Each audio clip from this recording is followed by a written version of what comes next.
Oh, hello there, outliers. Niiamah Ashong here. Thank you so much for letting us be a part of your journey today. Banana. Nah. But hey, y'all, Niiamah Ashong here. Thank you, really, honestly, thank you so much for letting us be a part of your journey.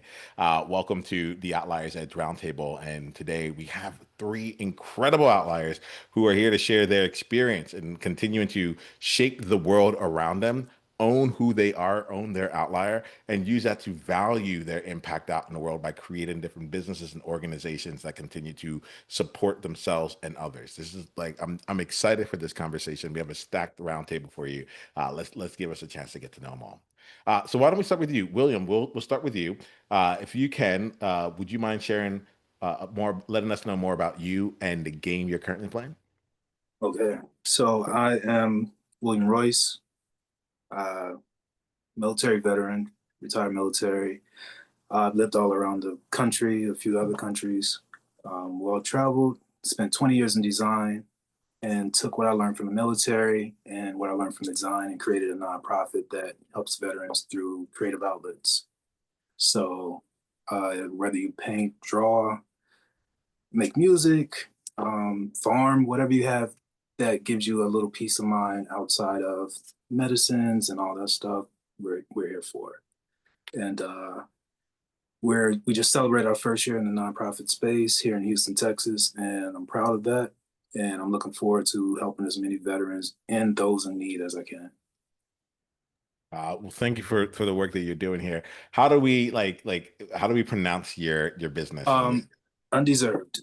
So Undeserved. Nice, nice, uh, nice, nice. represent the undeserved blessings. We start off with the basics in life and we just keep accumulating more and more, and we don't really deserve but what we start off with.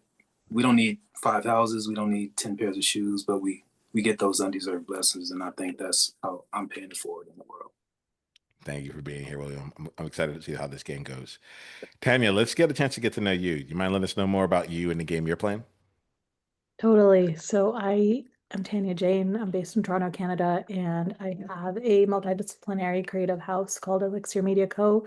And truly, that got started because of the desire to share not just my voice, but every creative's voice. So the mission is no creative left behind. The medium does not matter. If you have a story and a voice to share, then it needs to be heard out there and it'll make a difference in someone else's life. I appreciate this here like so much because I think that like the opportunity to make a difference just through I say just, but it's like through the powerful medium of your story and what you create in the world is absolutely fantastic. I'm excited to see how we play with it here today. All right, awesome. And Tom, bring us home here. Let us know more about you and the game you're playing. Tom LeNoble. I was a former corporate executive. I retired, being retired to be inspired. I'm a coach, an author, a professional speaker. But what I really do all of that for is I'm a philanthropist. And I support underserved communities, youth in the arts, first-gen students, relevant women's issues, and other passions that I have.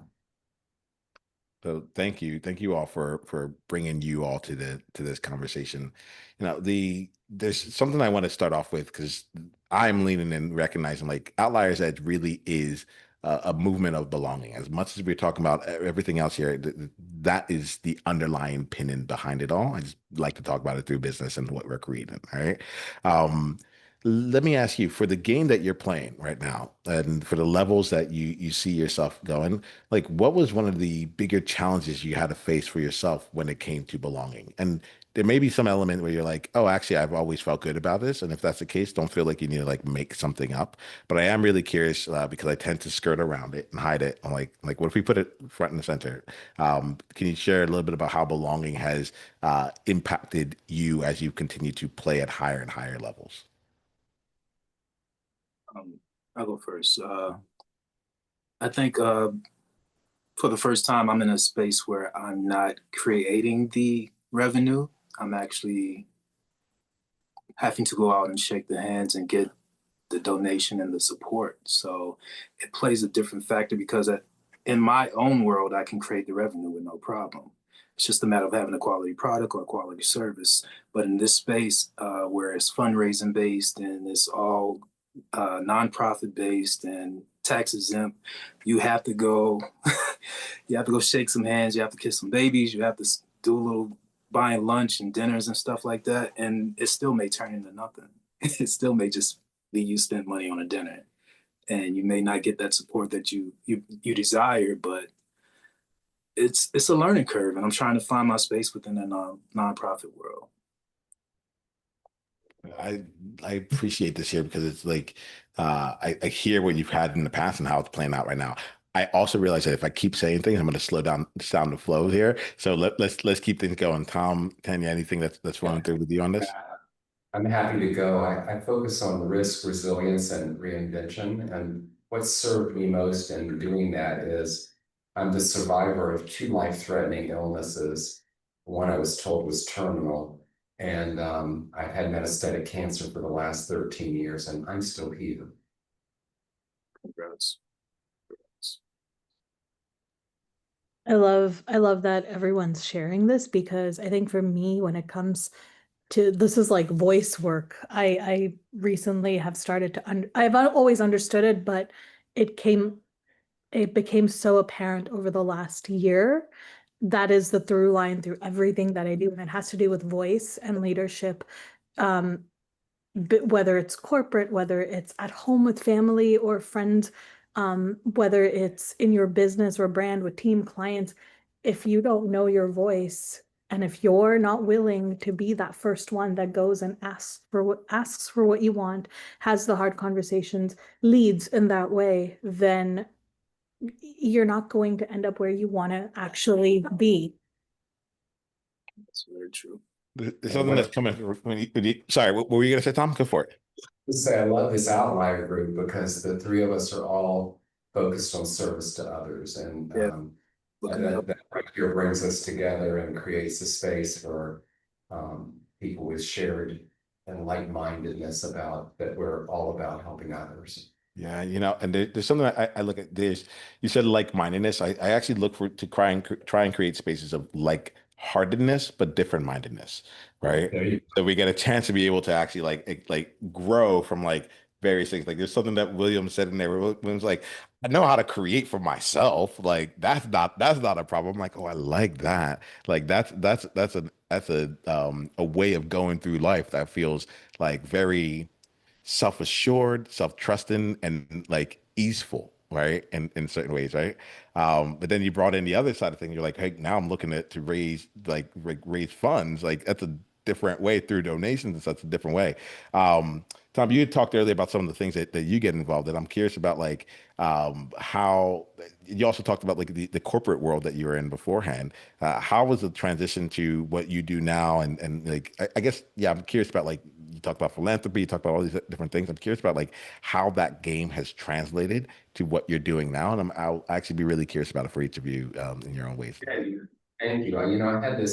I had a great career. I worked for some powerhouse Fortune 500 companies, a bunch of startups, and I was always working for somebody else and following what their lead was and what to do, even though I was pretty much a trailblazer myself in those roles. And today, all the things I do it's from my heart. I'm able to do it for things that I have a passion about. So, first gen students, these are kids that are doing very well in school. They're not sure if the lights are on when they get home, but they're doing very well in school. They've never had the opportunity to go to college. And I think everyone deserves that right if they're doing well and they're smart to contribute to society. And youth in the arts, if you just look at that right now, we need to know about music and theater and song and dance or whatever it may be. It's part of life. It's part of what makes us move and get through the hard times and the good times. And I really have a passion to supporting women and lifting them up and bringing things to the forefront to create some parity in our crazy world. And then, youth in the arts to me is, hey, it's back to the whole youth thing. The youth are our future, and without them, where in the world are we going to be? And I'm refreshed because just when I think things are just a little too crazy and maybe not make it, I meet some of these younger people and I'm like, yeah, we're going to be all right. Man, that's great. It's really great. I think I like the fact that all 3 of us are actually using creative aspects to help others too. I think that's awesome. I just know I'm trying to be the voice of the voiceless. It's even just here in Houston, it's 300,000 veterans, and only 25% of them are receiving benefits. So it's a lot of people out here either not knowing or not trusting of the medical staffs at the VA, or just not even sure about the resources they have. So um, I've helped at least a dozen veterans get their benefits. I feed homeless almost every day here, just on the strength of they're on my route. And I've got a lot of them that I know and have my phone number if they have an emergency. I'm just in a space where give me more so I can give more. And that's really how I'm living right now. I've done the bucket list already. I've had a ball in life and be a great father and help as many people as I can on the way. You know. Yeah, I love this. These people right now that you're serving are scared and don't know what's going to be next, and some with mental health issues, some with disabilities as a result of their service to our country. And I think it's just really the best that you're doing this kind of work with them. Oh, thank you, man. It's a little disheartening because I went through the same battles. So I went to war. I did Iraq, and I came back and I saw the difference in myself, and I saw that my outlet was painting and drawing and stuff. So the longer I kept doing those outlets, the brighter the pictures became. So I was like, okay, maybe this is something that's really helping. And I went and got licensed in art practitioner so I can do art therapy as well. So now we built a board. We're trying to bring on therapists and those that can add service to help these veterans. We can't just do it through medicine. It's got to be something that triggers uh, these spaces in our brain to help calm us at the same time as actually pouring out that negative energy. Yeah, I love it also that's, I hear that all of us, but I hear it especially here is bringing people together again. We went through a period where we were pulled apart, and I think there's people are starving for just interaction and to be face to face and get to know one another and learn how to almost do it all over again. Yeah. Sometimes it's just a matter of listening to them. Some people just want somebody to talk to. So I don't know. I'm never preaching to anybody. Let me hear your story, and maybe Yeah. the story can teach me something, and then I can maybe be of service to you. But I'm here to receive just as much as I'm giving. Yeah, I like to say sometimes people just need a good listening to. Yeah, definitely. Um, Tanya, let me ask you here: is there anything in this part of the conversation that you want to like bring into? I'll bring in another question in a bit, but I want to just like give space for you in case there's something you want to bring in.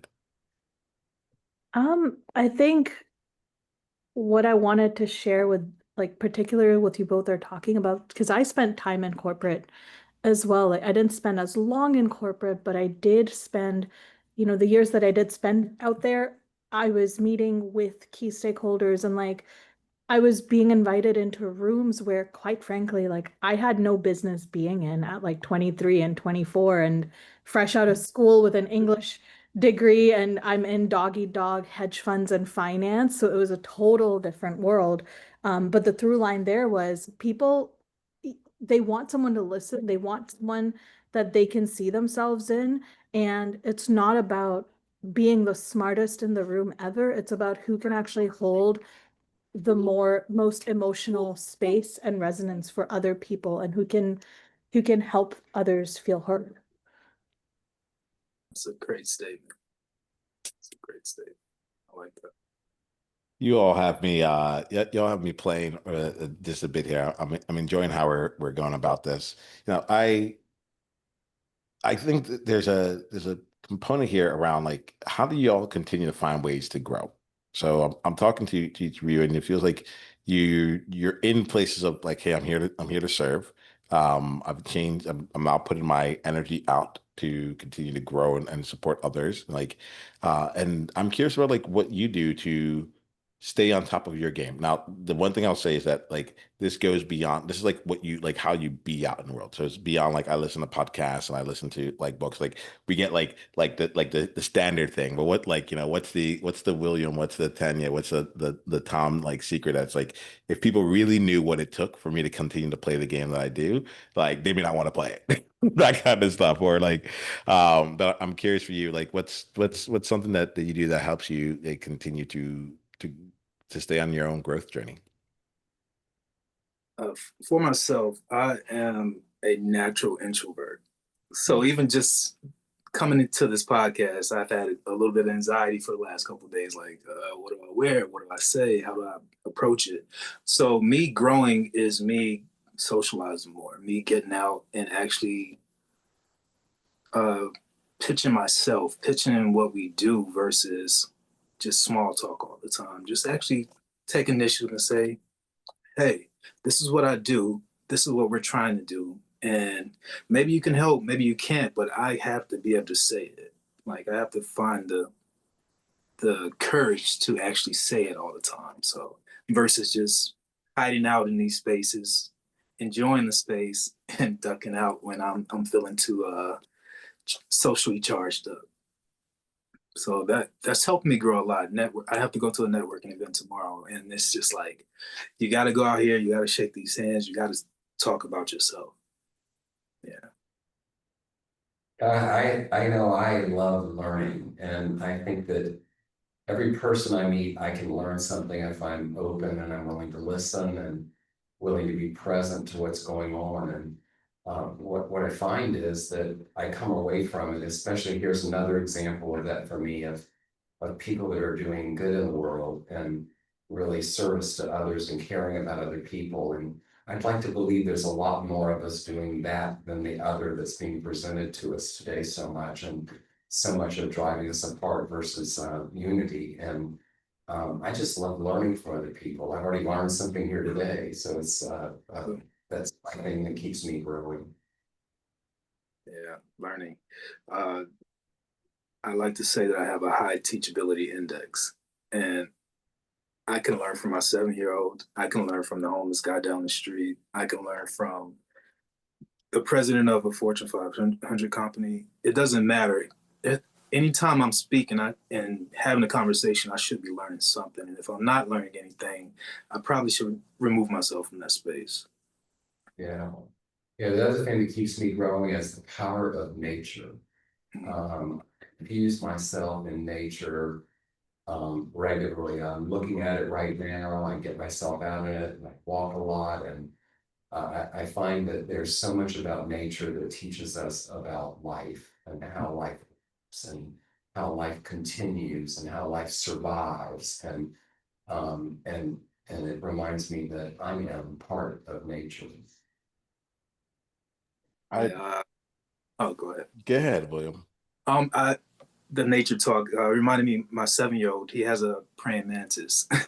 he's just a nature kid. So we went and got a crickets the other day, and because they're not very vengeful insects, I set it on some sunflowers on my counter, just walking around freely. But when he saw we put the insects in his space, he crawled right down there and he got to eating. And my son was like, "Whoa!" I was like, "This is nature." Like you really have to accept that everybody's part of this food chain at the end of the day, and find your hierarchy in it and respect those below you because you may need them.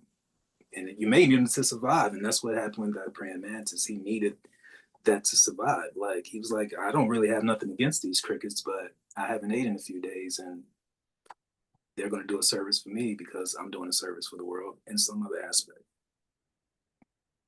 So, Yeah. I like Yeah. I like to actually like watch movies and like other shows that are so not related to like what we all do in business or the online space, if you will, because sometimes I feel like you need your brain to just unplug from time to time. Yes, nature, everything is so like those are so helpful, but what really helps me get out of my own head and unwind completely, apart from time unplugging everywhere, is movies because you just get transported to a different world. You learn to look for symbolism. You learn to look for the lessons, and you just get so much. I get so much more, at least. I'm a story buff, so between books or movies or just a show, there's so much to learn always, everywhere. I love film, so I think that's a great outlet. I feel like I need to bring this in here because I actually stayed up very late in bed last night watching finally watching K-pop Demon Hunters. I was like, it is time for me to watch it. And there's it's really cool for me because I see different variations of my vision that's actually put out through film and such. I think the first time I actually really saw what I was trying to accomplish get done was through the movie Everything Everywhere All at Once. And there's like this one beautiful scene at the end where I was like, this is it. We're just creating reality. That's the power that we all have here. And like, I think that's why I get so energized talking to you all, because you all have decided to be reality creators. You've found something in your world where you're like, I get how reality was before I got here, but since I am here, things can be different. So let me go and work towards that. I'd love to like bring this next conversation, like this next part of the conversation, in that space of being a reality creator. I love to keep things positive and with like the good like bright energy. But I'm also going to go on the other side of it because I think that I want to see if we can remove some blocks in terms of how people are thinking, to keep that's keeping them from stepping into whatever is next for them, right? And so what's coming to my mind is just this word here, this sentence here, and I don't often say it, but it keeps coming like, who do you think you are? Right? Who do you think you are to start up a new organization or to be playing in these different ways? And I think that that's the sentence that keeps coming through. Y'all might be able to answer that directly, but if it's not that, like, what's that hidden sentence that keeps showing up in the back of your mind that like that whenever you're about to go for something big, and how do you continue to like navigate that? And if you want to be real about it, like what's the thing that right now is like you're being you hear it the most whenever you're thinking through it. All right.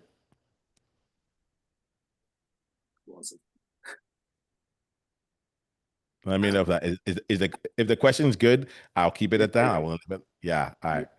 I think sometimes it's the reality of, I love what you said about creating reality, and that, I like to remind myself every now and then that the calendar, the time, we all invented these things, and we get slaved to them. So my big challenge right now, when I hear myself say it, is I'm really busy, but I always add in I'm good busy because I love everything I'm doing. But or I can find myself saying I don't have time. And I think when we say these to other people, we spark things in them that aren't uplifting or motivating. And I've got to remember that some of these things that we talk about, while we live in that reality, we created them. They're stuff that we dreamt up, and now we live by them. And to take note of that, and then remember that we don't have to be tied to it in the way that it's designed to be able to get things accomplished. And so, that's one of the things I'm working on. I know with myself right now is to watch what I say. Like, I even said when September happened, how's it September? I'm stuck in April. Well, no, I'm not stuck in April. I'm here on the calendar says it's September. Now I could say it's January if I want to make that my reality. But so that's one of the things I'm working on, is how I keep myself real about these things we've created that we play to, and not let myself get wrapped up in it too much. I think I have a quote that I say all the time in my head. It's, don't expect people to do what I would do. And that's just the way I get through life without letting the disappointing moments slow me down. So I'm not expecting you to do what I would do, but it doesn't deter me from doing what I would do. So me giving and me uh, helping a stranger, me helping a friend, I'm not expecting anything in return, because I don't expect you to do what I would do. And if you put that expectation on, especially loved ones, you're gonna live in this space of disappointment. because people are human and the first law of life is self-preservation. So you're going to protect self regardless. That's why they tell you to put your mask on first in the plane. You can't help the kids if you can't help yourself. You can't help anybody. So I just don't expect people to do what I would do, and don't let it deter me from doing what I'm going to do. So it keeps my mind clear, it keeps my expectations low, and it keeps my heart pure. I think it works for me. For me, a saying that I think I've always said it and I keep saying it out loud is literally, you can't help life happening around you. Life is going to life. It's just the way it is. So, You can't help circumstances around you, quite literally, but you can definitely carpe diem the hell out of it, right? Make the most out of everything because the time will pass anyway. Like I remember as a kid when we all had curfew like growing up and stuff, and so we had to be home at a certain time, and I would get home late and my mom would always tell me, or she'd yell at me when I come home late. And I'm like, well, if you're gonna yell at me anyways, I might as well just stay away and yeah, have later. do what I need to do and come home. Like you're going to yell at me anyway. So I took that philosophy and I apply it to business, to life, to literally everything. I'm like, well, you're already, it's do or die. Or, your back's already up against the wall. So you might as well make the most of it. You're already in this far, referring to entrepreneurship sometimes when you want to quit. You're already in so deep. What are you going to do? Like you're already unemployable by traditional standards. What are you going to do? Go crawling back? There's no harm in that. However, it's much easier to go this way. And you might as well do it because time passes anyway. Yeah, people don't Yeah, understand that after a I few love years in entrepreneur space, you're tapped out of that hireable situation. They're like, what have you done for the last 5 years that we can record? And you're like, I've done a lot. I've done more than you would even ask me to do, but it has still put you in a position where you don't have the experience. And I learned that because I've been in this entrepreneur space for almost 25 years. Like plenty of businesses, plenty of losses, plenty of learns. And I'm like, man, to go try to get a position somewhere where I think I'm getting my value, it's almost impossible. Like they don't respect that entrepreneur spirit the same way they respect you sitting in that cubicle. This is kind of fun this makes for me me think about here. something I'm really passionate about, which is really about um, sounds a little cliche, but be here now. I come across people who are like living in what happened, and it's as if they're going to be able to have this duo, like they're going to be able to recreate the scene and change it, and they're living there, and you know, we're here. There's like this, who knows what after this is, but right now there's this finite experience we're having. And every day that goes by, the light's coming closer. And what are you doing with it today? What's happening today that's happening? And how are you living your life today? And I like to remind myself that I got up this morning. Some people did. That's one big thing, man. Um, I heard someone say that if you saw the sun rise, it's a good day. Because if the sun didn't rise, nature is going to react to it. Everything's going to fall apart. So if it rose, today is a good day. Figure out the rest of it. Like, you know. Y'all are getting me like you're making my cheeks hurt. I'm smiling this month. I don't know if you're watching this here, but I've been like just smiling and nodding for like the last bit here. Tanya, you said something here that I think is I didn't realize, but it was like a part of my isms. Each of you had said something, so I'm probably gonna reflect back a few things that just showed up for me. One of them was Tanya, when you're talking about like your mom, you're like, if you're gonna yell at me anyway, like I might as well That's what, and stay it out. And I didn't realize it, but I'm like that. other side of this, given like how like the smooth, like how you felt about like your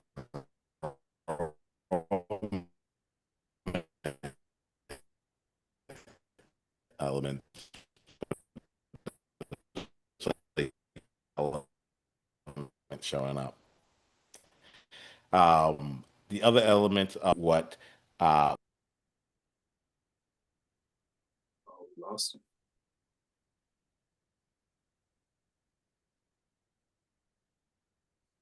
Well, let's keep Yeah. going. It's Yeah, going. yeah, yeah. And also this brings to mind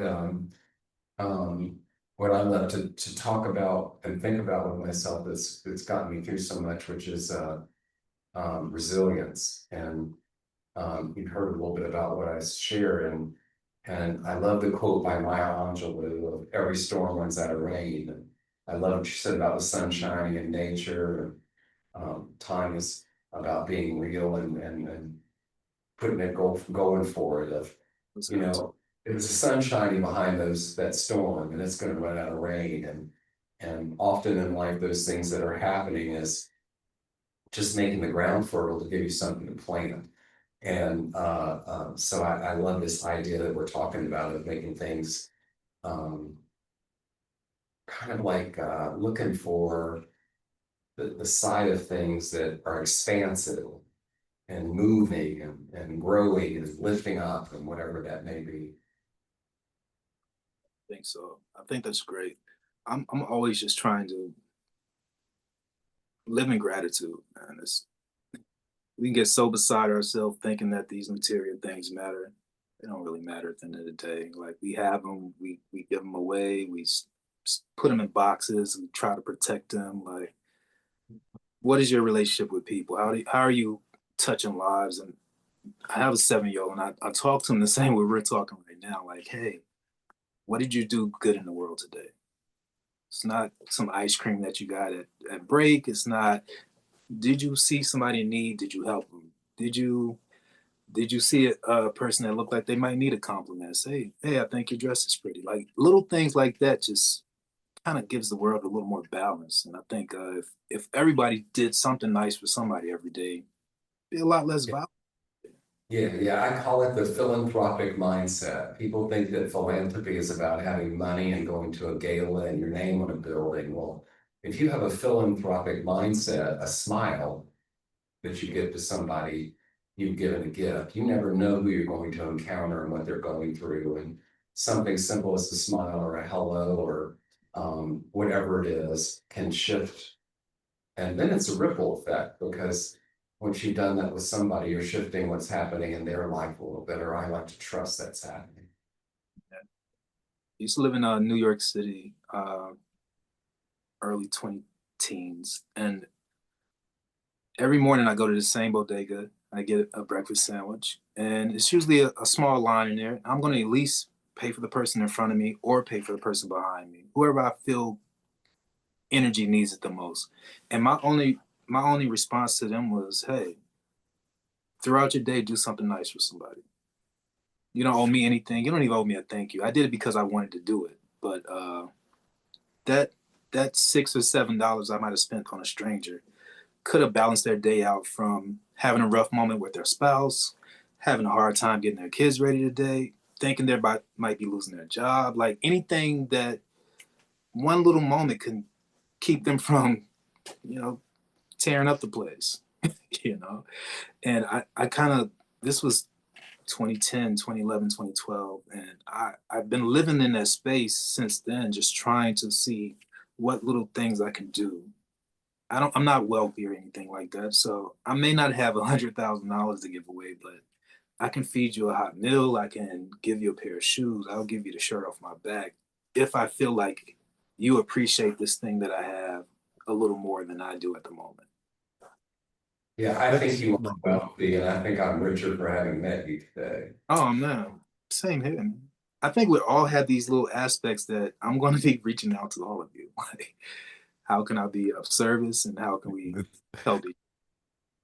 You know, I used to always that's tell people, and I still tell people this. I'm like, if passion, I had a blog actually called Passion Propels Change, because I genuinely believe there's nothing that you cannot change if, like, without, when you have conviction in it and you're willing to move from a place of service, servant leadership. And then on that note, that kindness does heal everything, even the people that do you dirty, even it's kill them with kindness, quite literally, because the more kind you are, and kind doesn't mean being a pushover, and kind doesn't mean letting yourself get taken advantage of or letting yourself get walked all over. It just means taking the higher road and not dedicating your energy mentally, emotionally to something of a lower frequency. Doesn't mean that you don't acknowledge it. You're very aware of what's happening, but you're choosing to actually do better, to come from a place of servant leadership and model something different, because you don't know what the opposite person or people on the other end would have experienced. And then that's spilling out of them into wherever they go. And maybe you're one of the interactions that they're having, and you could change their perspective and you could change their way. It might not happen quite instantly, but it is what it is. And like, if it's okay that I share a little story, I actually had a client a couple of years ago, and things were very rocky. Like, I should have never signed them on anyway. Like, we decided to part ways like right away within a month. However, this client, for all legal purposes, like it was pretty bad. Um, the communications that were taking place. And I remember my lawyer at one time telling me, Tanya, just tell them to F off. And I'm like, I can't do that. Like, you do that. Like, that's your style. I'm like, that's not me. So I would always take the high road. Every time this client would send me word salad emails and like literally blowing things out of proportion, nothing to stand on, I would take the high road and I'd be like, you know what? Here we go. It's okay. Like, it's being taken care of. And 7 months later, like, she came back and apologized for her conduct. And I was like, thank you. I'm like, I wasn't doing that for you. I was doing that for my own sanity in these legal proceedings, but glad that you got something from it, you know? Sometimes people I'm have to glad. take. Yeah. I'm glad that y'all are bringing this in. Thank you so much here. We're going to start wrapping up, but I, I'm really grateful for each of you. One of the things I got from even just this part of this conversation was that little things go a long way. And there's no real like limit or max to like how little things can be. You know what? It makes me think a little bit about what Tanya said earlier again about like getting yelled at. Like, if I'm gonna get yelled at anyway, what came for me was, I'm like, wow, if Tommy talked about like a smile might shift the day, or William, like, hey, look, I can buy a sandwich, or Tanya, you're like, I can just like keep showing up in kindness here. What's getting me is, I'm like, a lot of times we might question our own power, or what is it that we have to offer, or like who would want to pay us for something, or like again, going back to that element of who am I? I'm like, if a smile can shift all these things, what else might be possible, right? That's just you, like, you're not even like, that's just you giving a smile. It's not even you like putting your mind to it, spending time with them, helping them through something. Like if we can see the power in that, like there's nothing that we need to hold back from there. Y'all been amazing. What we're going to do is we're going to wrap up our conversation. The way I like to wrap up is to do two things. One is to put outliers to the side and share with us what's an insight that you are leaving this conversation with. So, like, I like that every conversation I have should be a place of transformation and growth. And so, in which ways have you been able to grow as a result of this conversation? All right. And if you don't have any insights, you can just like, I didn't get any insights, and that's totally fine. All right. So how have you grown as a result of this conversation? And the second question is like, how can outliers go deeper down the journey with you? You can answer them in either order. And the deeper down the journey is just like, let us know the best ways that we can contact you so we can stay in your world. All right. Why don't we start with Tom, and then we'll go to Tanya, and then we'll wrap up with you, William. So Tom. Yeah, I think for me, my heart is open. I suspect my blood pressure is a little lower right now than when I started, and it's been the best part of my day, and it's been pretty good already. And I love this of interacting and finding people that are I like your idea, heart-minded. It's great to think of it that way. And I think what you can do is just keep bringing people together like this, so people hear these kinds of stories and sharings that generate more of, we're all going to be okay in this crazy world, and there's actually somebody that cares. Thank you, Tom. If anyone wants to go deeper down your journey, either to work with you or to go through some of to go with you to support some of the things that you support, what's the best ways for them to do that? TomLeNoble.com is my website, and you can reach me at resilience@TomLeNoble.com. Perfect. Thanks so much, Tom. Tanya, how about you? What's an insight you got and the best way for us to go deeper down the journey? The thing and insight I got from today's conversation and just being in the space was, it's okay. Show up with all that you have, with whatever you have, because it's never too little or too much, and it's going to reach the right people. And it literally costs nothing to be kind. So Yeah. Thank you for that. And Tanya, for us, if we want to go deeper down the journey with you, what's the best way for us to do that? you can connect with me on Instagram. I love sharing content there. elixirmedia.co. It's the Instagram handle, as well as my website. And we can work together through various ways, consulting or done for you services. All right. Thanks for being here. And William, bring us home on this one here. Okay, again, I'm William Royce. This conversation really just gave me a warm feeling, because it shows me that I'm not the only one thinking the way I'm thinking. You know, you don't get to run into these people all the time. Sometimes you can get discouraged because you don't run into a lot of like-hearted people, and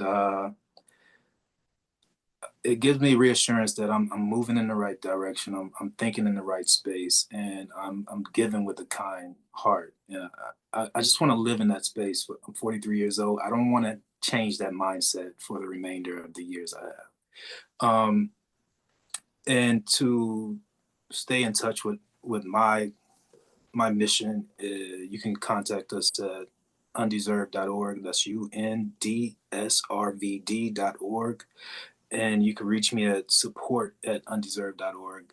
And even with the nonprofit space, because of my design background, I created a whole clothing line to help bring in money to fund these programs. So you can go on there and buy some art. We're throwing our first gala in March of next year. Feel free to donate. Feel free to support through services. This is me stepping out of my comfort zone and actually doing what I have to do every day. We're just here trying to be a voice for the voiceless, man. We're not, none of it comes to me. I don't get paid from it yet.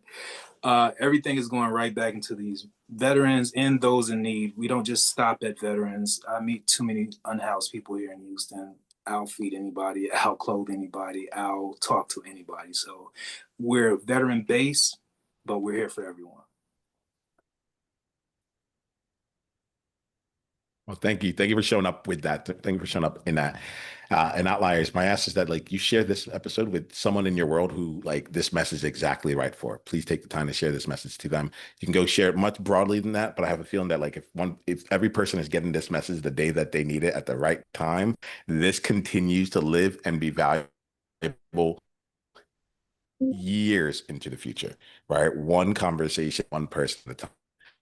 So with that here, we thank you all for your time. Thank you for your experience. Thank you for bringing it all over here. And now the next time we talk, on purpose journey. All right, y'all. Thank you. We're top